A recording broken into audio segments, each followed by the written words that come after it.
तर नमस्कार मित्रांनो, मी स्वागत करतो आजच्या या नवीन व्हिडिओमध्ये. खरं तर आज मी मॅथ्सवर बोलणार आहे की मॅथ्ससाठी मी कोणत्या स्ट्रॅटेजीज फॉलो केल्या होत्या. मला मॅथ्समध्ये माझा इतका स्कोर होता, पर्सेंटेज किती होते याबद्दल मी तुमच्यासोबत शेअर करणार आहे. तर पहिली गोष्ट म्हणजे मला काही डाऊट्स येतात विद्यार्थ्यांची, की मला विद्यार्थी मॅथ्सबद्दल काही शंका विचारतात. त्याबद्दल मी तुमच्यासोबत आज बोलणार आहे. तर पहिला क्वेश्चन विद्यार्थ्यांचा जास्तीत जास्त हाच असतो की दादा मला कॅल्क्युलस हा पार्ट जरा अवघड जातोय, इंटिग्रेशन्स मला अवघड जात आहेत, मॅथ्सची एक्झाम्पल सॉल्व्ह होत नाही आहेत. तर हा प्रॉब्लेम तुमच्यासोबत नाही आहे, तो सगळ्यांसोबत आहे. मला सुद्धा मी इंटिग्रेशन इतकं परफेक्ट केलं होतं तरी सुद्धा माझी ॲक्च्युअल एक्झाममध्ये माझे 2 क्वेश्चन्स इंटिग्रेशनमधून चुकले होते. म्हणजे 4 मार्क्स माझे इंटिग्रेशनच मधून गेले होते. दुसरा एक डाऊट येतो की दादा आपण म्हणजे घरी ज्यावेळी आपण एक्झाम्पल सॉल्व्ह होतात आणि ॲक्च्युअलमध्ये आपण ज्यावेळी एक्झाम्पल देतो किंवा मॉक टेस्ट देतो त्यावेळी आपल्याला एक्झाम्पल सॉल्व्ह होत नाहीत. एखादं जरी डिफिकल्ट एक्झाम्पल सॉल्व्ह म्हणजे समोर आलं की आपण अचानक गोंधळून जातो. हा एक डाऊट येतो. दुसरी गोष्ट म्हणजे क्वेश्चन पेपर सबमिट केल्यानंतर आपण ज्यावेळी सोल्युशन्स बघतो, म्हणजे मॉक टेस्ट असू द्या किंवा ॲक्च्युअल एक्झाम, त्यानंतर आपल्याला एक रिग्रेट वाटतं की अरे आपण इतकी सिली मिस्टेक्स कशा केल्या. आपल्याला म्हणजे नंतर आपल्याला वाटतं की इतकं सोपं एक्झाम्पल आपल्याला नाही चुकायला पाहिजे होतं. हे प्रत्येकासोबत होतं. असे कित्येक डाऊट्स आहेत. तर मित्रांनो, पहिली गोष्ट म्हणजे मी मॅथ्समध्ये माझा जो स्कोर होता तो 100 पैकी 84 मार्क्स होते. म्हणजे मॅथ्ससाठी पर्सेंटाइल्स होते 99.2225 असे अराउंड काहीतरी होते. म्हणजे मॅथ्समध्ये एक्झाम्पल्स कोणती कोणती चुकली होती ती पहिला सांगतो. इंटिग्रेशनमध्ये माझी 2 एक्झाम्पल्स चुकली होती. डिफरन्शियल इक्वेशनमध्ये माझी पुन्हा 2 एक्झाम्पल्स चुकली होती. वेक्टर्समध्ये 1, प्लेनमध्ये 1, त्यानंतर सर्कलमध्ये 1 आणि लिमिट्समध्ये 1. असे माझे एकूण 8 एक्झाम्पल्स चुकली होती मॅथमॅटिक्समध्ये. तर मित्रांनो, आजच्या या व्हिडिओला सुरुवात करूया.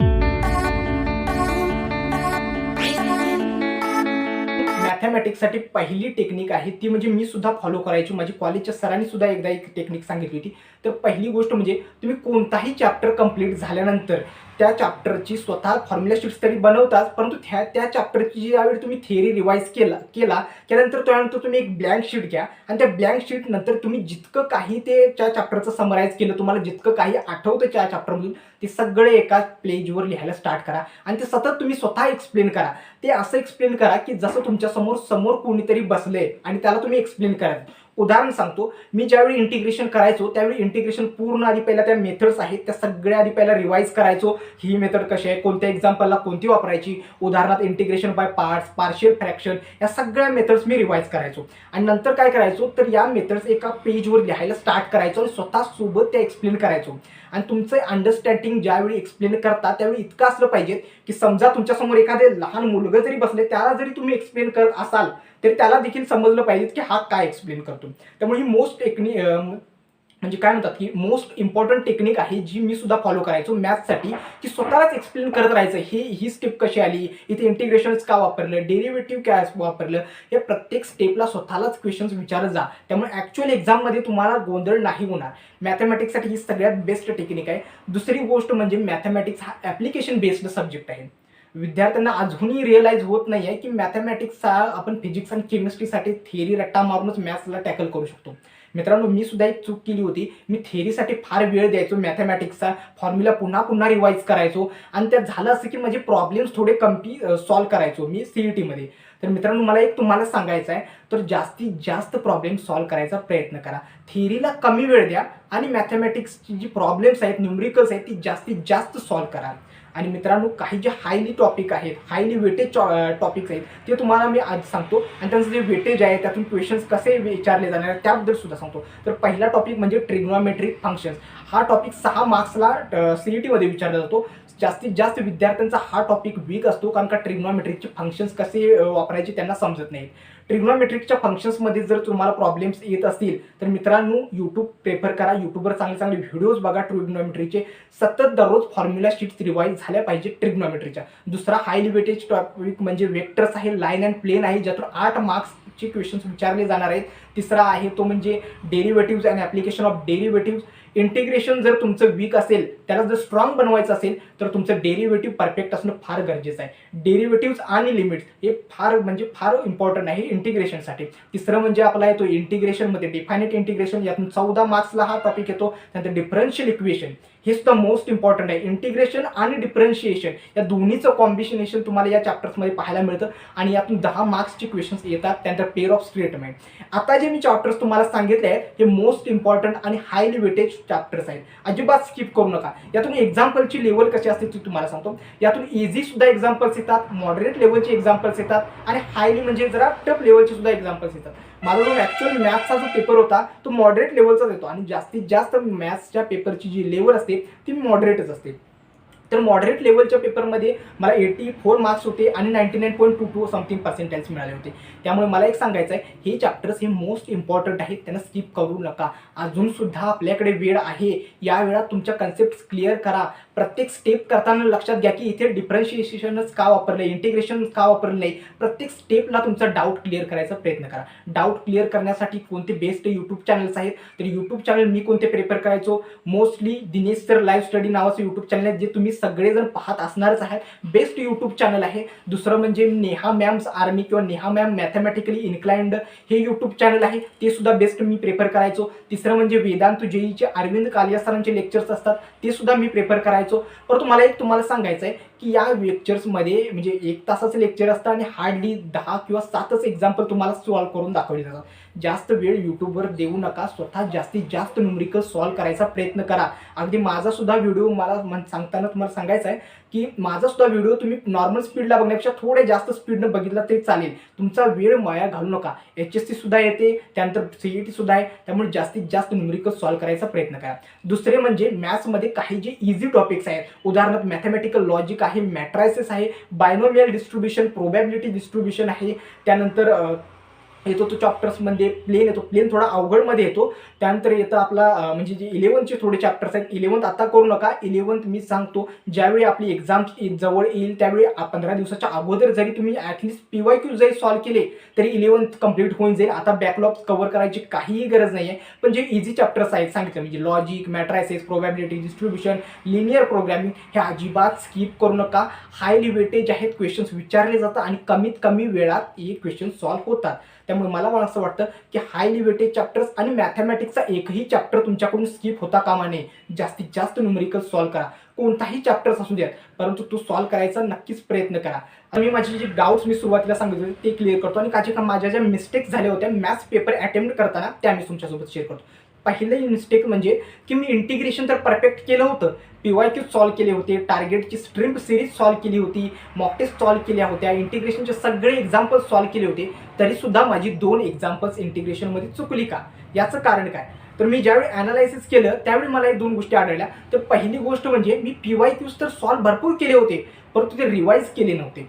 मी तुम्हाला मागच्या व्हिडिओमध्ये नेहमीच सांगत असतो PYQs खूप इम्पॉर्टंट आहे, ते नक्की फॉलो करा. PYQs अगेन अगेन सॉल्व्ह करा की ते एकदा त्या एक्झाम्पल्स म्हणजे एकदा त्या मेथड्स जर तुमच्या डोक्यात म्हणजे परफेक्ट आल्या तुम्हाला नक्की एक्झाम्पल्स सॉल्व्ह करणं इतकं अवघड जाणार नाही आहे. मी जी मिस्टेक केली की मी ती PYQs रिवाईजच नाही केले, त्या मेथड्स रिवाईजच नाही केले, एकदा सॉल्व्ह केले आणि सोडून टाकले. ही चूक तुम्ही करू नका. मेथड्स पुन्हा पुन्हा रिवाईज करा, PYQs पुन्हा सॉल्व्ह करा. इंटिग्रेशनमध्ये जर तुम्हाला डिफिकल्टी येत असेल तर सुरुवातीला डिफरन्शिएशन स्ट्रॉंग करा आणि मग इंटिग्रेशनकडे या. इंटिग्रेशनमध्ये तुम्हाला ॲक्च्युअल एक्झाममध्ये काही विद्यार्थी गोंधळून जाणार आहेत की त्यांच्या टाईम मॅनेजमेंटमध्ये त्यांना इंटिग्रेशन ऑफ साइन एक्स आणि कॉस एक्समध्ये सुद्धा कन्फ्युजन होतं, जे मला सुद्धा झालं होतं. त्यासाठी आत्तापासून सांगतो फॉर्म्युला शीट्स पुन्हा एकदा दररोज रिवाईज झाल्या पाहिजेत. मॅथमॅटिक्ससाठी फॉर्म्युला शीट्स मोस्ट इम्पॉर्टंट आहेत. दुसरी गोष्ट म्हणजे इंटिग्रेशनमध्ये म्हणजे गडबड करण्याचे कारण म्हणजे मी इंटिग्रेशनच्या मेथड्स परफेक्ट केल्या होत्या, परंतु ॲक्च्युअल एक्झाममध्ये माझा काही गोंधळ झाल्या. म्हणजे ॲक्च्युअल एक्झाममध्ये एक गणित आलं होतं की इंटिग्रेशन बाय पार्ट्स होतं, तिथे मी थोडं मिस्टेक्स केली होती. म्हणजे इंटिग्रेशन पुन्हा एकदा त्या मिस्टेक्स तुमचा होता कामा नये. दुसरी गोष्ट म्हणजे जर तुम्हाला कॅल्क्युलस जर तुम्हाला परफेक्ट येत नसेल तर तुम्ही यूट्यूब चॅनल नक्की प्रेफर करा. नेहा मॅम्स आर्मी ही यूट्यूब चॅनल तुम्ही नक्की वापरू शकता. आता माझी दुसरी मिस्टेक्स होती की म्हणजे मी ज्यावेळी म्हणजे मला सुद्धा विद्यार्थ्यांचे ज्यावेळी क्वेश्चन्स येतात त्यावेळी जास्तीत जास्त विद्यार्थ्यांचा हाच एक क्वेश्चन असतो की दादा मी ज्यावेळी घरी एक्झाम्पल सॉल्व्ह करतो किंवा आपण ज्यावेळी कम्फर्ट झोनमध्ये असतो त्यावेळी एक्झाम्पल सगळी सॉल्व्ह होतात, मग ते मॅथ्सचे असू द्या, फिजिक्स असू द्या किंवा केमिस्ट्री असू द्या. परंतु ॲक्च्युअल एक्झाममध्ये ज्यावेळी किंवा मॉक टेस्ट आपण देतो किंवा एखादी टेस्ट देतो त्यावेळी एक्झाम्पल सॉल्व्ह होत नाही, ती जास्त अवघड वाटतात आणि नंतर आपल्याला रिअलाइज होतं की हे एक्झाम्पल तर मी आधी सॉल्व्ह केलं होतं, हे असं का होतं. तर मित्रांनो एक गोष्ट लक्षात ठेवा, हे फक्त तुमच्याच सोबत नाही आहे, हे प्रत्येकासोबत होतं की तुम्ही लक्षात ठेवा, ज्यावेळी घरी एक्झाम्पल सॉल्व्ह करतात त्यावेळी एक कम्फर्ट झोन असतो तुमच्या आजूबाजू, म्हणजे तुमच्याकडे माइंडवर अजिबात प्रेशर नाही आहे. तुम्ही फक्त आणि फक्त एक्झाम्पल सॉल्व्ह करतात कशी, तर तुम्हाला वाटतं की अरे नाही आरामात एक्झाम्पल सॉल्व्ह होऊन जाईल. असं करू नका. जी मी सगळ्यात मोठी मिस्टेक केली होती, जी माझ्या CET प्रिपरेशनमध्ये मॅथ्सच्यासाठी. तर मित्रांनो, मी एंड टायमिंगला सुद्धा या ज्यावेळी एक्झाम जवळ आली होती त्यावेळी मी या चुका सुधारल्या होत्या. आतापासूनच सांगतोय मी मागच्या व्हिडिओमध्ये सुद्धा सांगितलंय, MCQ ज्यावेळी PYQs असू द्यात, MCQ असू द्या, ती सॉल्व्ह करायसाठी आतापासूनच टाईमलाईनमध्ये सॉल्व्ह करा.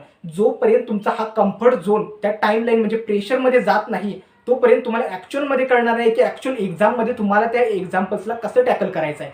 एखादं एक्झाम्पल ज्यावेळी त्या टाईम झोनमध्ये एखादं अवघड एक्झाम्पल जेव्हा समोर येतं त्यावेळी अचानक आपण गोंधळून जातो आणि त्याचा इम्पॅक्ट किंवा त्याचा इफेक्ट आहे तो येणाऱ्या एक्झाम्पलवर सुद्धा पडतो. असं माझ्यासोबतही झालं होतं. त्यामुळे आता सुद्धा सांगतो की आत्तापासून त्या स्ट्रेसची जी सवय आहे ती तुम्हाला आतापासून झाली पाहिजे. ही कधी होणार आहे, जेव्हा आतापासून तुम्ही त्या टाईम स्लॉटमध्ये एक्झाम्पल सॉल्व्ह करणार त्यावेळी तुम्हाला ही होत जमणार आहे. आणि आतापासूनच ज्यावेळी ही एक्झाम्पल सॉल्व्ह होत जातील त्यावेळी तुम्हाला ॲक्च्युअल एक्झाममध्ये सुद्धा इतकं काही वाटणार नाही आहे. त्यामुळे मी पुन्हा एकदा सांगतो की तुम्ही एक्झाम्पल सॉल्व्ह करताना कोणतेही असू द्या, टार्गेटचे MCQs असू द्या की तुम्ही ॲक्च्युअल म्हणजे PYQs असू द्या, सगळे टाईम स्लॉटमध्ये सॉल्व्ह करायचा प्रयत्न करा. दुसरी गोष्ट म्हणजे काही विद्यार्थी मॉक टेस्ट देतात आणि मॉक टेस्ट दिल्यानंतर त्यांना वाटतं की एखादी टेस्ट दिल्यानंतर किंवा एक म्हणजे चॅप्टर वाईज मॉक टेस्ट दिल्यानंतर आपल्याला रिअलाईज होतं की इतकं सोपं एक्झाम्पल आपल्या हातून चुकलं कसं.